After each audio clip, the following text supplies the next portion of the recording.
আলাইকুম। আচ্ছা, আর কত রূপে ফিরে আসতে হবে তাদেরকে? হ্যাঁ? না আপনারাই বলেন। আরে ভাই, কয়দিন পরেতে কাজের বুয়াও আন্দোলন শুরু করবে। কাজের বুয়ারাও আন্দোলন শুরু করবে যে আমাদেরকে বউ স্বীকৃতি দিতে হবে। বা তারা এই আন্দোলন করবে যে ঘরে বউ থাকতে আমাদেরকে দিয়ে কেন অতিরিক্ত কাজ করান?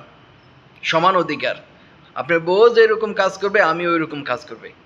আরে কয়দিন পরে তো মুসলিম মেয়াতুরি যা আছে সবাই এক দফা দাবি করা শুরু করবে, এক দফা আন্দোলন করা শুরু করবে। আর কত আমরা জাতি হিসেবে আর কত নিচে নামবো?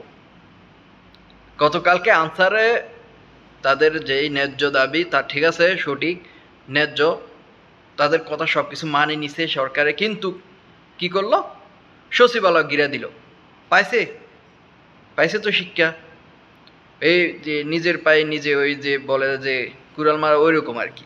তো এখন আজকে কি রিক্সাওয়ালারা যে তারা কত রূপে যে ফিরে আসবে হিসাব ছাড়া, তারা কে সেটা কি নাম বলে দিতে হবে? এটা তো আপনারা বোঝেনি, নাম নাই বা বললাম। কিন্তু তারা কত রূপে, হায় রে আল্লাহ! এইবার রিক্সাওয়ালার ড্রাইভার তারাও এইসব আন্দোলন করা লাগবে, তারাও এইসব দাবি না। আত্ম মনে হয় না কেউ বাকি আছে। এই যে কয়েকদিন পরে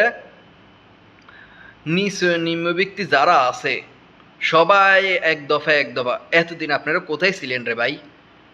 হ্যাঁ, সরকার মাত্র, অন্তর্বর্তী সরকার কিছুদিন হয়েছে, মাত্র 15-16 দিন হয়েছে, তারা বসছে নতুনভাবে বসছে। তারা কোনো পূর্ব অভিজ্ঞতাও নাই দেশ চালানো। তাদেরকে সময় দেন ভাই, 1-2 মাস সময় দেন। আপনার চুপ থাকেন, 1-2 মাস চুপ থাকেন, দেখেন না কি করে। তারপর আপনারা কথা বলেন, আন্দোলন করেন, এক দফা নিয়ে আসেন। সমস্যা নেই, আপনার যুক্তির যদি কথা হয়, ন্যায্য কথা হয়, আমরা সহ কথা বলবো, ন্যায়ের পক্ষে থাকবো। দেশের এই ক্লান্তি লগ্নে বন্যায় মানুষ, হাজার হাজার মানুষ এই দুনিয়া ছেড়ে চলে গিয়েছে, না খেয়ে দিন যাপন করছে।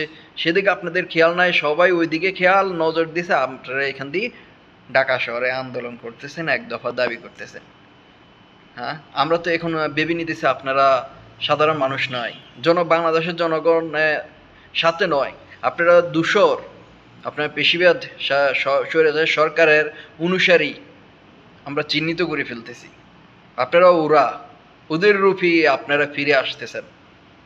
এখনো সময় আছে, ভালো হয়ে যান, সোজা হয়ে যান, নাহলে শিক্ষার্থী ছাত্রদের হাত থেকে রেহাই না আপনাদের।